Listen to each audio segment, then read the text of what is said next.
සුබ දිනයක් වේවා ඒජියාගේ YouTube channel එකම සියලු දෙනාට. අද මම ඔයාලට ගේන්නේ බොංචි වගාවේ කහ රෝගය නිසා බොංචි වගාව විනාශ වෙනවා. ඒකට අපි කරන්න ඕනේ මොකද්ද? කොහොමද ඒක කරගන්නේ කියලා.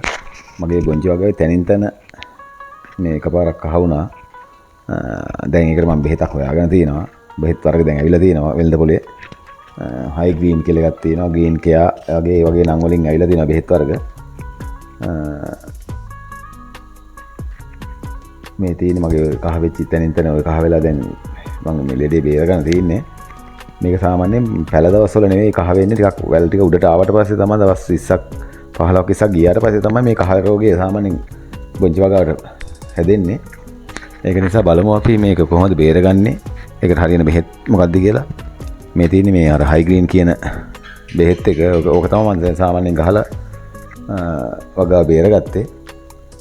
මේක මේ අපි දැන් කහ වෙලා තියෙන කොළ වුණත් බාගෙට කහ වෙලා තියෙන එක මේක දිගටම අපි සාමාන්‍යයෙන් දවස් 6න් හරි බෙහෙත් එක මම ගහන්න ඕනේ, ස්ප්‍රේ කරන්න ඕනේ. හොඳට පවර් ස්ප්‍රේ ගන්න එකකින් වගේ ගහනවා නම් හොඳයි බෙහෙත් ටික. මේකට සාමාන්‍යයෙන් එයාලා නිර්දේශ කරලා තියෙන්නේ සාමාන්‍යයෙන් මිලි 50ක් වගේ දාන්න කියලා. පොඩි පැල දවස්වල ඉඳන්ම ගහනවා නම් හොඳයි මේක. එතකොට අපිට වගාවට මේ කහ රෝගේ එන්නෙම නැහැ. මම නම් කරන්නේ සාමාන්‍යයෙන් සතියෙන් විතර බෙහෙත් ගහන්න පටන් ගන්නවා අපි වගාවට. එතකොට දීර්ඝනාශකයම ගහන්න පටන් ගන්නවන්නේ. එතකොට ඒ පාරින් ධම්ම සාමාන්‍ය මිලි 50 ගානේ දාගෙන යනවා. ගහගෙන දාලා ටැංකියකට ගහනවා. දීර්ඝනාශක ගහනකොට ඒවට හරි කුමිනාශක හරි ගහනකොට ඒවට දාලා ගහන එක හොඳයි. මිලි 50ක් තමයි සාමාන්‍යයෙන් දාන්න කියලා තියෙන්නේ. පැල ටික ලොකු වුණාට පස්සේ නම් හැබැයි මිලි 50ක් මේකට මදි. සාමාන්‍යයෙන් අපිට උඩ මිලි 70ක් 80ක් වුණත් කමන්නේ දාලා ගහන්න පුළුවන් නම්. සාමාන්‍යයෙන් දවස් 30 පෙන්නට පස්සේ මිලි 70ක් විතර මල් ඇල්ලුවට පස්සේ ගහන්න මිලි 70ක් විතර දාලා.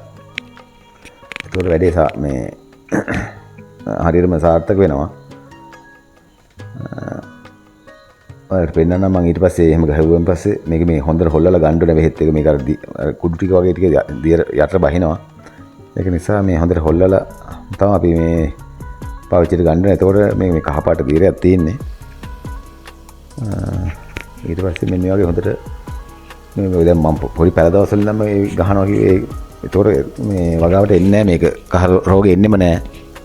නැත්තම් අපි එක සතියක් හරි බෙහෙත් ටික මග ඇරුණොත් ටක් ගාලා මේක වෛරස් එකක් වගේ තියෙන්නේ. ඒක ටක් ගාලා බෝ වෙනවා. අපිට මේ වගාව බේර ගන්න පුළුවන් මේ විදිහට කරගත්තොත් මුලින් නම් බෙහෙත් ටික ගහනියොත්. දැන් මේ අපේ මේවට නම් ඇවිල්ලාම නැහැ කහ ලෙඩේ. මගේ කලින් ආපු ආවා. දැන් නම් හැබැයි මේ බෙහෙත් එක ගහන්න පටන් ගත්තට පස්සේ දැන් මේ කහ ලෙඩේ ඇතැරලා තියෙන්නේ මගේ වගාවේ. ඔයාලත් බොංචි වගා කරනවා නම් ඔයාලත් මුලින්දම කහ වලට ලෙඩේට බෙහෙත් ටික ගහගෙන ගියා නම් ඔයාලගෙත් වගාවට කහ රෝගයක් එන්නේ නැහැ.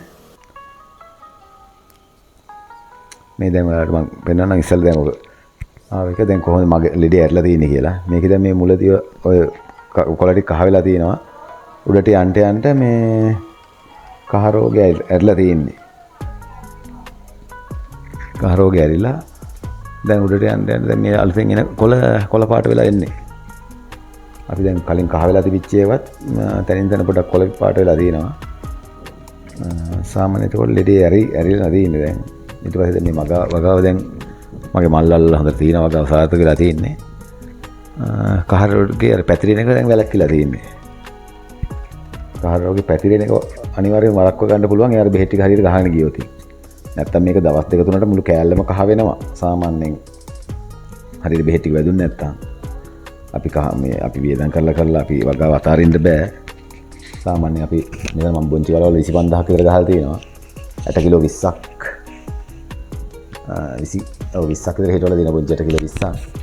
බොංචි 8 කිලෝ 20ක් කියන සෑහෙන මුදලක් මම ඒකට යට කරලා තියෙන නිසා අතාරින්න බෑ. ඒක නිසා ඔයාලත් බොංචි වගා කරන්න බලාපොරොත්තු වෙමින් ඉන්නවා නම් මේ වීඩියෝ බලලා අපව සබ්ස්ක්‍රයිබ් කරලා තියාගන්න.